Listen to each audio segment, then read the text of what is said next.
Hey everyone, I'm gonna do a really quick video here. This is an accompaniment to my raid video, the big long one that is really long. This one's gonna be really fast. I'm gonna talk really quickly about substitute monsters to put on the front line if you're having a really hard time picking monsters for your front line, and if you're also finding it really hard to find good healers. So, yep, that's what we're going to talk about really quick. Healers. I can't remember if I talk about Fire Harpu in the video or not. Fire Harpu, I've been talking about her a lot. She's really popular right now. Colleen, she's really good for raids and Necropolis.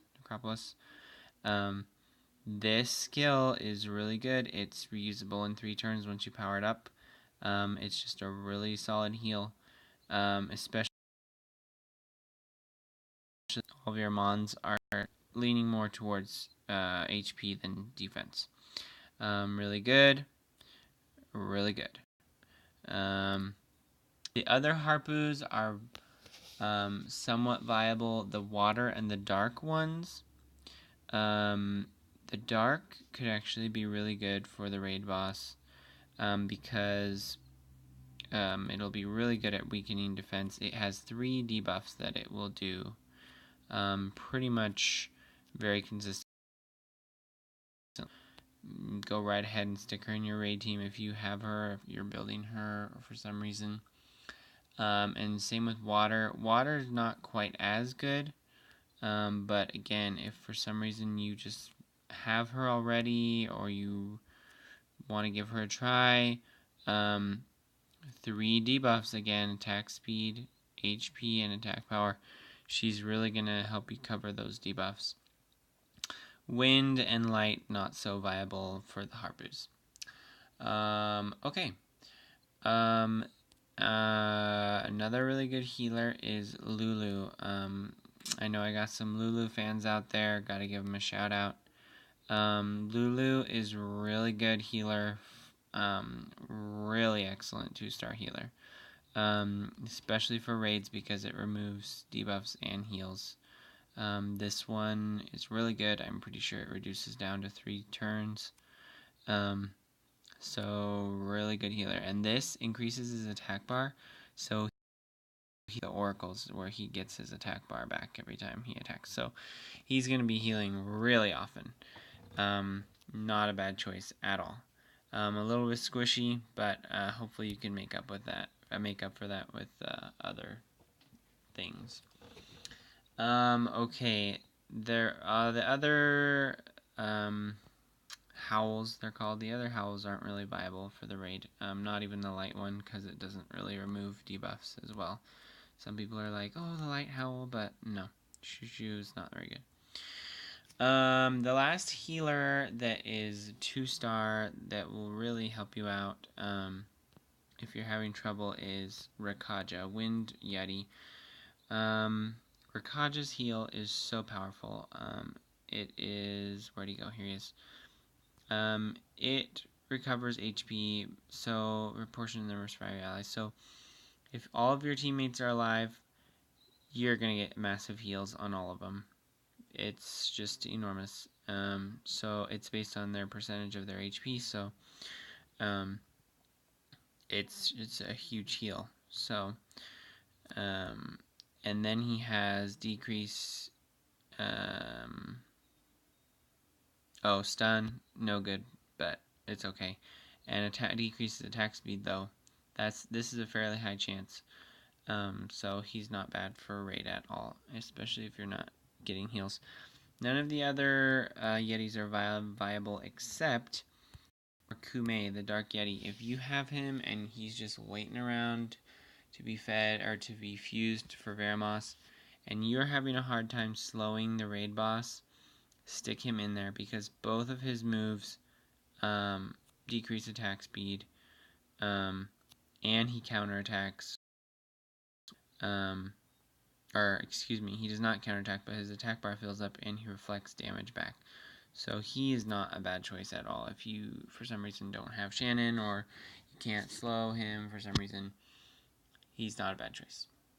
Okay, so for the front line, well, those are mostly healers, but I talked a little bit about other mons too. But for the front line, some really easy choices. Don't have any 2-stars for the front line. It's hard to make Ramagos work on the front line. If you have a really good Ramagos, maybe he can pull it off.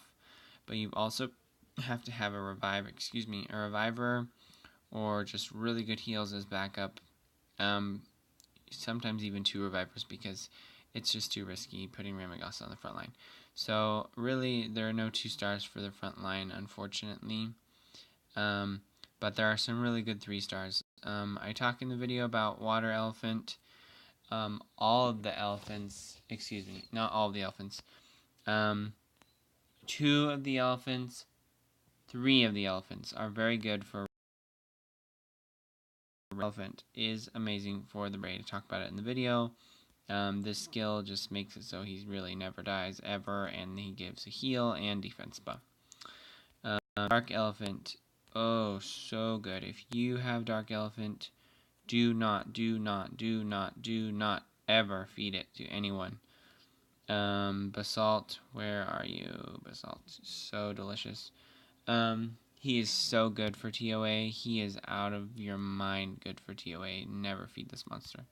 He's so good for raid. Got the same heal as Basalt. This one's really good too, even for single target. It's great. And then Wind Elephant. I am of building a Olivine for myself, for my raid team, because if I want to do all wind monsters, I want to be able to have a buffer move. This move is really strong. I think it's reusable in 4 turns once you power it up. It's really strong move. So is this. This is almost like Dark Elephant's move. It's not quite as good, but it's pretty good. And the provoke doesn't do anything for raid. Water or Fire Elephant is not viable. Wind Elephant, it could do some serious damage, but you'd have to have him a lot of HP, and raid and defense is better for raid. So, alright. Living Armor is another really good one for the front line of your raid. All Living Armors are good for the front line because all of their skills do damage based on defense, so you can just plug them full of defense just up to the brim and they will shine on the front line. Copper, a lot of people talk about Copper. He's pretty, he stands out amongst all the other living because his third move can ignore defense. So if you have about 2,000 defense on your Copper, which is a lot easier than it sounds like. If you're playing on 6-starring him anyway, he's going to get up there. So he can do 20,000 damage on the boss easily with the third skill. So anyway, all the other, I want to make this video short, so I'm not going to talk about all the other living armors. Fire's good, dark's good, water's okay, light's okay. And last but not least, well, maybe kind of least, is Lizard Man.